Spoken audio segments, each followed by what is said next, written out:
अस्सलाम वालेकुम जी स्टूडेंट्स। आज एक new conditional statement if else if statement को लेकर एग्जांपल्स के साथ इस लेक्चर की स्टार्ट लेते हैं। इफ़ एल्स इफ़, ठीक है। If else if previous lecture मेरे देख लीजिएगा जो अबाउट इफ़ स्टेटमेंट और इफ़ एल्स स्टेटमेंट से रिलेटेड थे। आज थर्ड कंडीशनल स्टेटमेंट पढ़ने लगे हैं, इफ़ एल्स इफ़। सेंटेक्स इसका बहुत ईजी सा है, सेंटेक्स को आई होप आप समझ लेंगे तो एग्जाम्पल आपको बहुत ईजी हो जाएगी। इफ़ एल्स स्टेटमेंट किस तरीके से चलती है मैं उसके प्रोग्राम को आपको एक्सप्लेन कर दूँ। सबसे पहले इफ़ स्टेटमेंट यूज़ होती है, इसमें कंडीशन है ब्लॉक ऑफ स्टेटमेंट, फिर एल्स इफ़ अपना कीवर्ड यूज़ करता है, कंडीशन 2 की जाती है, कंडीशन 2 भी अपनी ब्लॉक ऑफ स्टेटमेंट देगी, इफ़ कंडीशन भी ब्लॉक ऑफ स्टेटमेंट देगी। इसके बाद ब्लॉक ऑफ स्टेटमेंट के बाद फिर एक एल्स इफ़ यूज़ होगा, कंडीशन 3 होगी, उसकी अपनी ब्लॉक ऑफ स्टेटमेंट होंगी। सिमिलरली आगे फिर एक एल्स इफ़ यूज़ कर सकते हैं और वो कंडीशन नंबर 4 होगी। It's mean if else if ऐसा है जो मल्टीपल कंडीशन बेस्ड है। देखिए एक ये कंडीशन यहाँ पे है, यहाँ पे है, यहाँ पे है, मैं और कंडीशंस को भी लगा सकती हूँ, लेकिन उन कंडीशंस के साथ वर्ड क्या यूज़ करूँगी, एल्स इफ़। एल्स इफ़ जो मेरी कंडीशन नंबर 1 है उसके साथ सिर्फ मैंने अपना कीवर्ड इफ़ यूज़ करना है। बाकी इस प्रोग्राम में जितनी भी कंडीशंस और लगाऊंगी 2, 3, 4, 5, 6, 7 उन सब में मैं कौन सा कीवर्ड यूज़ करूँगी, एल्स इफ़ का, सबके साथ, ठीक है। और हर कंडीशन की अपनी ब्लॉक ऑफ स्टेटमेंट होगी। अब ये प्रोग्राम चलता किस तरीके से है उसको सुन लीजिएगा। कंडीशन 1 ठीक है, ब्लॉक स्टेटमेंट अपनी चल जाएगी। एल्स इफ़ फिर अपना ये कंट्रोल, जब ये कंडीशन फुलफिल हो जाएगी, अगला अपना कंट्रोल कंडीशन 2 को भेज देगी। ये अपनी स्टेटमेंट को चलेगा, कंडीशन ट्रू होगी तो ब्लॉक ऑफ स्टेटमेंट को लिखवा दिया जाएगा, कंडीशन फेल होती है तो नेक्स्ट के पास कंडीशन 3 के पास कंट्रोल चला जाता है। ये अपनी कंडीशन को चेक करेगा, अगर कंडीशन 2 होती है तो ठीक है ब्लॉक ऑफ स्टेटमेंट लिखवाया जाएगा, और अगर कंडीशन फेल होती है तो फिर अपना कंट्रोल कंडीशन नंबर 4 के पास चला जाएगा। लेट्स सपोज एक ऐसा प्रोग्राम आ जाता है जो कंडीशन 1 को भी रिजेक्ट कर देता है, कंडीशन 2 को भी रिजेक्ट कर देता है, कंडीशन 3 मतलब कंडीशन यहाँ पे फुलफिल हो ही नहीं रही तो ब्लॉक ऑफ स्टेटमेंट्स भी नहीं लिखवाई जाएंगी। कंडीशन 4 भी लेट्स सपोज मैंने किसी प्रोग्राम में दी हुई है, कंडीशन 4, 5, 6 इस तरह मल्टीपल कंडीशंस दी हुई हैं एल्स इफ़ के कीवर्ड को यूज़ करके, लेकिन उन सब में से कोई कंडीशन भी ट्रू आंसर नहीं देती, तो फिर ये क्या प्रिंट करवाएगा, फिर ये सिंपल लिखेगा एल्स और एल्स यानी कि सिंपल एल्स, इसके साथ कोई इफ़ नहीं लिखा हुआ, सॉरी। तो एल्स लिखवाने के बाद यहाँ पे कोई स्टेटमेंट जो भी ब्लॉक ऑफ स्टेटमेंट लिखवाई जाएगी उस स्टेटमेंट को लिखवा दिया जाएगा, एंड प्रोग्राम को एंड कर दिया जाएगा, ठीक है जी। It's mean if else if ये ऐसी स्टेटमेंट है जो मल्टीपल कंडीशन बेस्ड होती है। अगर कंडीशन ट्रू हो तो ये अपनी ब्लॉक ऑफ स्टेटमेंट्स को लिखवाता है, लेकिन अगर इसकी कंडीशन फुलफिल नहीं होती तो फिर ये सिंपल एल्स के पास चला जाता है और एल्स के बाद जो भी कंडीशन लिखी होती है वो लिखवा के अपना प्रोग्राम एंड कर देता है। किसी एक कंडीशन की किसी एक भी ब्लॉक ऑफ स्टेटमेंट को नहीं लिखवाता, एल्स के बाद वाली को लिखवा देता है। तो याद रखिएगा ये स्टार्ट हो रहा है इफ़ से, सिंपल इफ़ से स्टार्ट हो रहा है, और एंड किससे हो रहा है, सिंपल एक एल्स से एंड हो रहा है, और बीच में आपके पास एल्स इफ़ ये कंडीशंस के साथ यूज़ हो रहा होगा कीवर्ड, ठीक है। इसको बोलते हैं multiple condition statement. If else if ये आपकी मल्टीपल कंडीशन स्टेटमेंट है। अब इससे रिलेटेड आपको मैं एक प्रोग्राम की एग्जांपल बता देती हूँ जी स्टूडेंट्स। आपके सामने इफ़ एल्स इफ़ इससे रिलेटेड एक प्रोग्राम की एग्जांपल है। कह रहे हैं कि जी आपने अर्थमेटिक ऑपरेशंस परफॉर्म करवाने हैं। अर्थमेटिक ऑपरेशंस मींस प्लस करवाना है, सब्ट्रैक्ट करवाना है, डिवाइड करवाना है और मल्टीप्लाई करवाना है, ठीक है। ये 4 आपने ऑपरेशंस परफॉर्म करवाने हैं। अब ये 4 ऑपरेशंस अर्थमेटिक के चारों चॉइसेस में जाएंगे, यानी कि चारों कंडीशंस में जाएंगे, ठीक है। इफ़ एल्स की स्टेटमेंट कहती है कि आप चारों को चॉइसेस की फॉर्म में लिखेंगे ज़रूर, सारे ऑपरेशंस को परफॉर्म भी करवाएंगे, लेकिन इन चारों में से कोई एक होगा जो यूज़र अपनी मर्जी से आउटपुट में आंसर जिसका लिखवाना चाहता होगा उसको आप एक चॉइस में भी देंगे, ठीक है। कंडीशन उस एक पे लगाएंगे, मतलब आपकी आउटपुट स्टेटमेंट में कोई एक अर्थमेटिक ऑपरेशन अपना आंसर देगा। परफॉर्म आपने कोई एक अर्थमेटिक ऑपरेशन सारा एक करवाने हैं। प्रोग्राम थोड़ा सा लेंथी है, लेकिन अगर आप समझ लेंगे तो आपके लिए बहुत ईजी हो जाएगा। सबसे पहले देख लें, हैश इंक्लूड ये आपकी एक प्री प्रोसेसर डायरेक्टिव यूज़ हुआ है, हेडर फाइल है, मेन फंक्शन है, फंक्शन की डिक्लेरेशन है, इंट एंड चॉइस, ठीक है। फ्लोट आपकी एक और टाइप है। फ्लोट का मतलब होता है आपकी गिवन वैल्यू पॉइंट्स में हो सकती है। एक्स और वाई मीन्स आपने एक्स और वाई जो भी लेने हैं उनकी वैल्यूज पॉइंट में होनी चाहिए, क्योंकि फ्लोट वो होता है जो डेसिमल नंबर देता है, और इंट वो डाटा टाइप है जिसके नंबर्स विदाउट डेसिमल कोई भी नंबर ले लें वो आपका इंटीजर होता है, लेकिन वो नंबर्स जो आप हमेशा डेसिमल में लेते हैं उन नंबर्स को आप बोलते हैं फ्लोट। तो आपने एक्स और वाई यानी कि अपने जो दो डिजिट्स जिन पे ये अरिथमेटिक ऑपरेशन परफॉर्म कराना है आप उनको लेंगे as an float, means as an decimal number. Print f की कुछ स्टेटमेंट्स आपके सामने आ रही हैं, ये तो आपको पता है सेम एज इट इज़ लिखवाई जाएंगी एग्जीक्यूशन के टाइम पे। प्रिंट एफ में प्रोग्राम परफॉर्म अरिथमेटिक ऑपरेशन, ये तो आपने ज़रूर आउटपुट में बताना है कि आउटपुट किस टॉपिक पे है, तो ये है अरिथमेटिक ऑपरेशन पे।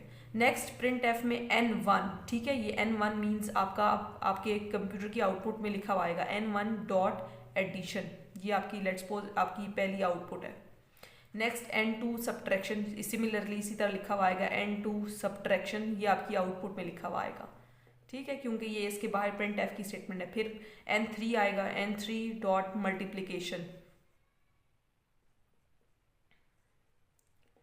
Similarly print f division, enter your choice, और स्कैन एफ की आपकी इनपुट डिवाइस है, यहाँ पे चॉइस बेसिकली इंटर की जाएगी कि उस यूज़र को एडिशन, सब्ट्रैक्शन, मल्टीप्लिकेशन या N4 में क्या है डिवीजन, इन सब में से उसको कौन सी चॉइस को लेना है, ठीक है। यहाँ तक ये वाली सेम एज इट इज़ आपने आउटपुट पे लिख देनी है। अब जो बेसिक आपका प्रोग्राम शुरू हो रहा है वो आपका स्टेटमेंट से शुरू हो रहा है, और वो क्या है जी, आपने यहाँ पे चॉइस यूज़र ने दे दी कि उसको क्या करवाना है, इन चारों में से कौन सी आउटपुट को लिखवाना है, तो वो प्रिंट एफ में जाएगा अपने दोनों नंबर यानी कि एक्स और वाई लिखवाएगा। फिर स्कैन एफ में अपनी दोनों एक्स की वैल्यूज को देगा। एफ मीन्स वही फिर वार्ड है फ्लोट वैल्यूज, ठीक है, F means float values. Float values x में लिखी जाएंगी जो आपकी पॉइंट की वैल्यूज होंगी। अब सबसे पहले इफ एल्स इफ में सबसे पहला जो वर्ड होता है वो होता है इफ का। इफ आपको चॉइस नंबर 1 देगा, लेट्स सपोज यहाँ पे यूजर अपना लिखता है चॉइस नंबर 1, जब अगर वो लिखता है चॉइस नंबर 1 तो इसका मतलब है कौन सी स्टेटमेंट प्रिंट होगी, ये वाली। इसका मतलब है सम इन दोनों पे परफॉर्म कराया जाएगा, एक्स और वाई की वैल्यू प्लस होगी। अगर यूजर कहता है चॉइस 2 दी जाए तो चॉइस 2 में क्या डिफरेंस में क्या लिखा हुआ है, वो चॉइस 2 कौन सी इफ एल्स की स्टेटमेंट है, वो कहती है डिफरेंस, मतलब दोनों वैल्यूज को आपस में माइनस किया जाए, ठीक है। अगर यूजर चॉइस में कहता है चॉइस नंबर 3 को सॉल्व किया जाए तो वो चॉइस नंबर 3 को प्रोडक्ट में करता है। अगर वो कहता है चॉइस नंबर 4 तो वहां पे डिवीजन परफॉर्म होती है। अच्छा, एक बात और, यूजर चॉइस नंबर 2 कहता है या यूजर चॉइस नंबर 3 कहता है, वो जो मर्जी चॉइस कहेगा, आपका प्रोग्राम चॉइस नंबर 1 को भी चल के आएगा, चॉइस नंबर 2 को भी, और चॉइस नंबर 3 पे डायरेक्टली आके वो वाली आउटपुट का आंसर देगा। इट मीन 1 उसको रिजेक्ट कर देगा, फिर 2 भी उसको रिजेक्ट कर देगा, तो ऑटोमेटिकली 3 के पास जैसे ही जाएगा, क्योंकि यूजर ने चॉइस 3 का कहा है, तो वो उसका आउटपुट आपको परफॉर्म करके दे देगा।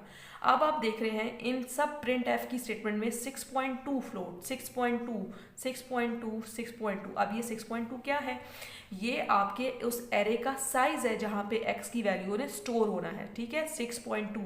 अच्छा, और पॉइंट के बाद इस 2 का क्या मीनिंग है, इस पॉइंट के बाद 2 का मीनिंग ये है कि आप डेसिमल नंबर के बाद 2 डिजिट्स को लिखवा सकते हैं आउटपुट में, ठीक है। दोबारा क्लियर कर दूं, ये 6 उस फ्लोट का साइज है जितनी उसने मेमोरी ली हुई है आउटपुट स्क्रीन पे, ठीक है। और 2 क्या है, 2 आपका रिप्रेजेंट करता है कि जो फ्लोट वैल्यू आपने लिखवाई है, यानी कि जो आपने डेसिमल नंबर वाला, उसमें पॉइंट के बाद आप सिर्फ 2 डिजिट्स लिख सकते हैं, 2 के अलावा नहीं लिख सकते, ठीक है। ये 6.2 का ये वाला मीनिंग है। अब ये चॉइसेस दे दी हैं। अच्छा, वो चॉइस नंबर 2 को लेट्स सपोज एक्स और वाई जो according to your book example है, उसमें आपकी एक्स की वैल्यू को लिया हुआ है जी 10.5, एक्स की वैल्यू को पास किया हुआ है 10.5, ये आपकी कोई फ्लोट वैल्यू है, और वाई को लिया हुआ है जी आपका 6.2, और यूजर ने चूज किया है चॉइस नंबर 3 को, और इट्स मीन x और y आपस में क्या होंगे यहाँ पे मल्टीप्लाई। सिर्फ ये वाली प्रिंट एफ की ओनली ये एग्जाम्पल, ये वाली स्टेटमेंट सिर्फ आउटपुट में लिखी जाएगी और ये इन दोनों का मल्टीप्लाई करके आपको आंसर दे देगी 65.10। पॉइंट के बाद सिर्फ 2 नंबर दिए हैं क्योंकि उसने कहा था कि पॉइंट के बाद 2 नंबर ही लिखवाए जाएंगे आंसर में। ये है आपका पूरा प्रोग्राम इफ एल्स इफ से रिलेटेड। ठीक है, इसमें सारी चॉइसेस थी, इन चॉइसेस से रिलेटेड यूज़र के अकॉर्डिंग उस चॉइस को लिया गया है एंड देन आउटपुट लिखवा दी गई है। अब आपको इससे रिलेटेड एक और एग्जांपल करवाऊंगी और इस लेक्चर का एंड करूंगी जी। तो स्टूडेंट्स नेक्स्ट लास्ट एग्जांपल है आपके इफ एल्स इफ स्टेटमेंट की। आपकी अकॉर्डिंग टू योर बुक आपका ये पूरी यूज़र की तरफ से इनपुट दी गई है, आपने इस इनपुट को पूरा इम्प्लीमेंट करना है इस प्रोग्राम पे। इस इनपुट के अकॉर्डिंग ये कह रहे हैं कि जी जो स्टूडेंट्स के मार्क्स 80 से 10 हैं, सॉरी 80 से 100 तक हैं, आप वहाँ पे ग्रेड ए लिखवाएंगे।